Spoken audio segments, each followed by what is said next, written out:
Hi everyone, welcome to NIM of InCrop Services. Today we are going to discuss about like charges for loan. So ఒక loan తీసుకున్నప్పుడు ఏ type of charges అనేది debit అయితే through out the loan ఎలాంటి charges అనేది మనకి బ్యాంక్స్కి కానీ NBFCs కానీ pay చేస్తామనేది ఈ వీడియోలో చూద్దాము. సో అసలు ఈ చార్జెస్ ఎందుకు ఉంటాయి అంటే ఫస్ట్ ఆఫ్ ఆల్ బ్యాంక్ ఒక లోన్ ప్రాసెస్ చేస్తున్నప్పుడు కస్టమర్కి లోన్ శాంక్షన్ చేసేటప్పుడు వాళ్ళకి కొన్ని అమౌంట్ అనేది ఖర్చు అవుతుంది. లైక్ అడ్మినిస్ట్రేటివ్ కాస్ట్ అంటాం దాన్ని. వాళ్ళు లోన్ శాంక్షన్ చేయడానికి వాళ్ళు ఇన్వెస్ట్ చేసే అమౌంట్ని అంతా మళ్ళీ కస్టమర్ దగ్గర నుంచి బ్యాక్ చేసుకుంటారు. అవి ఎలా ఉంటుందంటే ఏ టైప్ ఆఫ్ ఛార్జెస్ ఉంటాయంటే first thing loan processing charges and stamp duty, insurance, GST, premature closure charges, delayed instalment payment charge, repayment mode change charges and payment return charges. So ఇవేంటి అనేది స్టెప్ బై స్టెప్ మనం ఈ వీడియోలో చూద్దాము. So loan processing charges. So loan processing charges అంటే ఏంటి అంటే bank చెప్పాను కదా అడ్మినిస్ట్రేటివ్ కాస్ట్ అనేది అవుతుంది లోన్ ప్రాసెస్ చేసినప్పుడు. సో వాటిని ప్రాసెసింగ్ ఫీ కింద డెబిట్ చేసుకుంటాయి. ఈ ప్రాసెసింగ్ ఫీ అనేది వేరీ అవుతుంది. లైక్ పర్సంటేజ్ ఎంత కట్ అవుతుంది లోన్కి అనేది 0.5% నుంచి 3% అండ్ కొన్ని banks and NBFCs 4-5% processing fees కూడా తీసుకుంటాయి. అయితే ఈ ప్రాసెసింగ్ ఫీ అనేది లోన్ శాంక్షన్ అయిన తర్వాత మనకి అమౌంట్ డిస్బర్స్ అవుతుంది కదా. లోన్ శాంక్షన్ అయ్యాక అమౌంట్ డిస్బర్స్మెంట్ అయ్యేటప్పుడు దాని నుంచి డెబిటెడ్ డిస్బర్స్మెంట్ అవుతుంది ప్రాసెసింగ్ ఫీ అన్సెక్యూర్డ్ లోన్స్కి. కొన్ని కేసెస్ సమ్ సెక్యూర్డ్ లోన్స్కి ముందే ప్రాసెసింగ్ ఫీ అనేది మనం పే చేయాల్సి ఉంటుంది బిఫోర్ లోన్ శాంక్షనింగ్. సో ఈ ప్రాసెసింగ్ ఫీ అనేది రిఫండ్ చేయరు. మనకి లోన్ శాంక్షన్ అయిపోయిన తర్వాత ప్రాసెసింగ్ ఫీకి కట్ అవుతుంది కాబట్టి నాట్ అన్ ఇష్యూ. కొన్ని కేసెస్ ప్రాసెసింగ్ ఫీ మనం ముందు పే చేసేటప్పుడు సో ఒకవేళ లోన్ క్యాన్సిల్ అయితే కనుక మనం లోన్కి ఎలిజిబుల్ కాదు, లోన్ క్యాన్సిల్ అయిందంటే సెక్యూర్డ్ లోన్స్లో they will pay half of processing fee. కొన్ని బ్యాంక్స్ ఏం చేస్తాయంటే they will not charge processing fee అంటే లోన్ శాంక్షన్ ప్రాసెస్ కంప్లీట్ అయ్యి లోన్ శాంక్షన్ అవుతుంది అన్న టైంలో ప్రాసెసింగ్ ఫీ పే చేయించుకుంటారు. వన్స్ మనం ప్రాసెసింగ్ ఫీ పే చేసి లోన్ శాంక్షన్ అయ్యాక మనం లోన్ క్యాన్సిల్ చేసుకున్న రిజెక్ట్ చేసుకున్న ప్రాసెసింగ్ ఫీ అనేది మనం పే చేయాల్సిందే. It's not refundable. అండ్ ఈ ప్రాసెసింగ్ ఫీ అనేది హోమ్ లోన్, కార్ లోన్కి చాలా తక్కువ ఉంటుంది. లైక్ 0.5%, 0.2%, ఎస్బీఐ అయితే 0.2, 0.3% కూడా ఛార్జ్ చేస్తుంది. అండ్ ఏ ఫ్యాక్టర్స్ బేస్ మీద ఈ ప్రాసెసింగ్ ఫీ ఉంటుందంటే like customer profile, good customer based on their CIBIL factors, bank transactions, everything consider అయితే their CIBIL score is 790, 800 and 850. those kind of customers they can ask for negotiation in processing fee also. అంటే తగ్గిమని చెప్పి మన customers అడగచ్చు, negotiate చేయొచ్చు bank తోటి and banks కూడా reduce చేస్తాయి processing fee అనేది. అదే సిబిల్ స్కోర్ కానీ కొంచెం తక్కువ ఉంది అండ్ ఆబ్లిగేషన్స్ ఉన్నాయి అంటే కనుక ప్రాసెసింగ్ ఫీలో నెగోషియేషన్ ఉండదు and they will charge for more processing fee. And processing fee is mandatory. Processing fee will be debited along with the GST. And next is stamp duty అనేది ఏంటి అంటే like it's గవర్నమెంట్కి pay చేసేది and ఇది state to state as per the law, state law బట్టి అది ఎంత అనేది లోన్ అమౌంట్ బట్టి స్టేట్ రూల్ బట్టి డెబిట్ అవుతుంది. తెలంగాణకు అయితే 4% ఉంది స్టాంప్ డ్యూటీ అనేది. కొన్ని కేసెస్ అన్సెక్యూర్డ్ లోన్స్కి డాక్యుమెంట్ ఛార్జెస్లా ఛార్జ్ చేస్తారు. అది 10 lakh బిలో అయితే 3,000 they will charge. Few banks they will charge stamp duty as 500 for unsecured loans. Secured aithe as I told you 4% of the property value they will charge as a stamp duty or document charges based on the type of loan they will charge and it is also mandatory and we have to pay. The next is insurance. Along with the processing fee there will be insurance also, insurance debit deduction also there in the loan.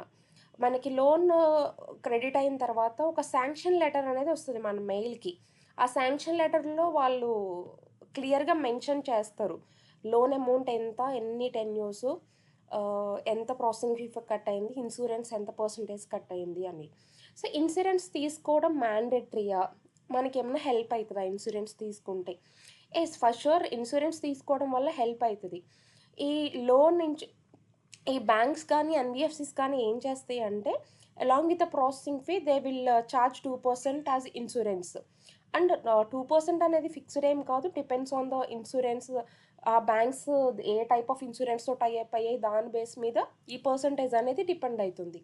Insurance ఎలా help అవుతుందంటే in case of unfortunate events, మనకి ఏదన్నా accident of death కానీ borrower presence లేనప్పుడు ఆ loan burden అనేది family మీద పడకుండా ఇన్సూరెన్స్ ప్లాన్ ప్రొటెక్షన్ వల్ల హెల్ప్ అవుతుంది. అండ్ ఇది ట్యాక్స్ బెనిఫిట్స్ కూడా హెల్ప్ అవుతుంది ఇన్సూరెన్స్ తీసుకోవడం వల్ల, ఇన్సూరెన్స్ ప్రొటెక్షన్ తీసుకోవడం వల్ల. అండ్ మీరు లోన్ తీసుకున్నప్పుడు ఇన్సూరెన్స్ మీకు వద్దు అంటే you can straight away reject. మీకు లోన్ శాంక్షన్ అయింది అన్నప్పుడు బ్యాంక్ దగ్గర నుంచి మీకు కాల్ వస్తుంది, ఇంత అమౌంట్ శాంక్షన్ అయిందని మీరు క్లియర్గా అడగచ్చు బ్యాంకర్ని కానీ ఎన్బిఎఫ్సిని కానీ ఆర్ ఫైనాన్షియల్ ఇన్స్టిట్యూషన్ కానీ, నాకు ఎంత ఇన్సూరెన్స్ కట్ చేస్తున్నారు, ఎంత ప్రాసెసింగ్ ఫీ కట్ చేస్తున్నారు అని. And they will mention every details. ఆ ఇన్సూరెన్స్ దగ్గర you can straight away say నాకు ఇన్సూరెన్స్ అవసరం లేదని, if you want reject it. But my choice insurance ఉంటేనే బెటర్, బికాస్ ఫ్యామిలీకి అనేది బర్డెన్ అవ్వదు. And next very important, premature closure charges. మనం బిఫోర్ వీడియోలో కూడా దీని గురించి మాట్లాడుకున్నాం. ఫోర్ క్లోజర్ ఛార్జెస్ అన్నా, ప్రీ క్లోజర్ అన్నా, ప్రీ మెచ్యూర్ క్లోజర్ ఛార్జెస్ అన్న ఒకటే. లోన్ని టెన్యూర్ కన్నా ముందే క్లోజ్ చేస్తే దాన్ని ప్రీ మెచ్యూర్ క్లోజర్ అంటాం. సో లోన్ ముందే క్లోజ్ చేస్తున్న ఛార్జెస్ ఉంటాయా? ఎస్, ఉంటాయి. ఎందుకంటే ఒక 3 yearsకి మనం లోన్ తీసుకున్నాం అంటే బ్యాంక్కి 3 yearsకి ఇంట్రెస్ట్ క్యాలిక్యులేట్ చేసుకుని మనకి లోన్ ఇస్తుంది. ఒక 1 year తర్వాత లోన్ పే చేస్తున్నాం. సో బ్యాంక్కి ఆ రెస్ట్ ఆఫ్ 2 years ఇంట్రెస్ట్ అనేది లాస్ అవుతుంది. ఆ లాస్ కవరేజ్ చేసుకోవడానికి they will charge as a pre closure charges. ఈ ప్రీ క్లోజర్ ఛార్జెస్ అనేది పర్సంటేజ్ అనేది వేరీ ఉంటుంది. 1% నుంచి 4% అండ్ 7%, 8% వరకు కూడా ఉంటాయి pre closure charges. Depends on the loan, depends on the tenure, depends on the customer profile, everything. So ఈ loan tenure base మీద ఈ ప్రీ క్లోజర్ ఛార్జెస్ ఉంటాయి. మనం లోన్ క్లోజ్ చేయాలి అంటే minimum we have to wait for 6 months to 12 months. కొన్ని banks 6 monthsకి you know they will give chance, అంటే 6 months తర్వాత లోన్ క్లోజ్ చేసుకునే ఛాన్స్ ఇస్తాయి. కొన్ని banks we have to wait for 12 months, until 12 months వరకు లోన్ క్లోజ్ చేసే ఛాన్స్ ఉండదు. సో మన దగ్గర ఓన్ ఫండ్స్ ఉండి లోన్ క్లోజ్ చేసుకుంటే like small scale loans, personal loans కానీ ఎస్ఎంఈ లోన్స్ కానీ బిలో 10 lakh లోన్స్కి ఈ మన దగ్గర ఫండ్స్ ఉండి క్లోజ్ చేసుకుంటే ప్రీ క్లోజర్ ఛార్జెస్ అనేది ఉండవు. అలా కాకుండా లోన్ని మనం వేరే బ్యాంక్కి ట్రాన్స్ఫర్ చేస్తున్నాము అంటే ఒక 50 lakh లోన్ తీసుకుని 10 lakh అయింది, 40 lakh లోన్ని వేరే బ్యాంక్కి ట్రాన్స్ఫర్ చేస్తున్నాము అంటే they will charge huge pre closure charges 7%, 8% అనేది ఆ టైంలో ఉంటుంది. సో మన దగ్గర ఫండ్స్ ఉండి క్లోజ్ చేసుకుంటే it's best, we don't have any pre closure charges. Anyway we have to wait for 6 to 12 months. But I want to notify one point here. Loan close చేయడం వల్ల ఏమవుతుందంటే that impacts our CIBIL score also. So loan ఎర్లీగా close చేయడం వల్ల CIBIL score అనేది కొంచెం తగ్గుతుంది. So it impacts on CIBIL.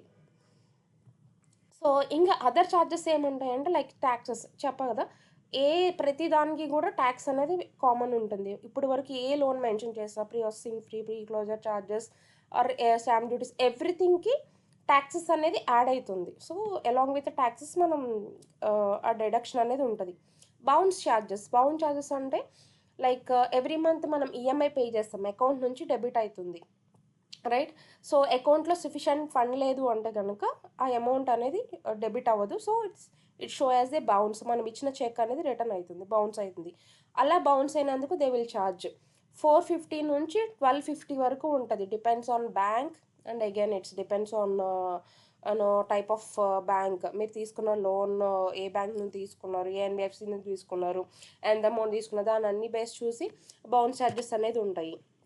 Repayment mode are account swipe charges అంటే ఇప్పుడు అకౌంట్ని చేంజ్ చేసుకోవాలనుకుంటున్నాం, రీపేమెంట్ మోడ్ని మారుద్దాం అనుకుంటున్నాం.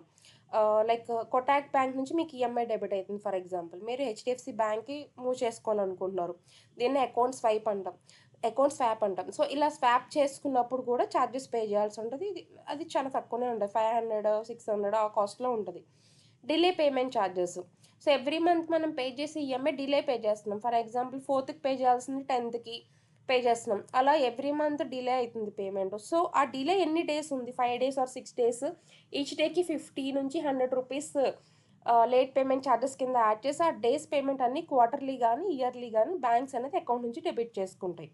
And account statement, account statement అంటే ఫిజికల్గా మీరు ఈ లోన్ ట్రాన్సాక్షన్స్ జరుగుతున్న అకౌంట్ స్టేట్మెంట్ మీరు అడిగారు. ఫిజికల్ కాపీ కావాలన్నా you have to pay amount to the bank. And NOC కావాలన్నా, లోన్ క్లోజ్ అయిపోయిన తర్వాత మీరు ఎన్ఓసి బ్యాంక్ నుంచి ఎన్ఓసి తీసుకోవాలన్నా, అండ్ రీపేమెంట్ మెథడ్ చేంజ్ చేసుకోవాలన్నా ఎవ్రీథింగ్కి ఛార్జెస్ అనేది పే చేయాల్సి ఉంటుంది. ఇవి బ్యాంక్స్ నుంచి డెబిట్ అయ్యే ఛార్జెస్.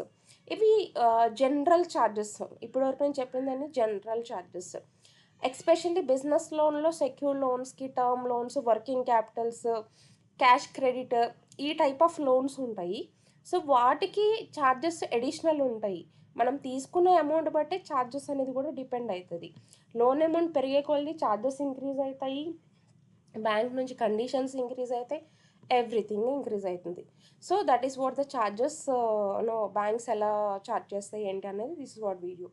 సో మీకు ఏదైనా లోన్ ఎంక్వైరీ ఉన్నా, any kind of loan requirement ఉన్నా, please contact Nimma Fincrop services for any loan enquiry. Thank you so much.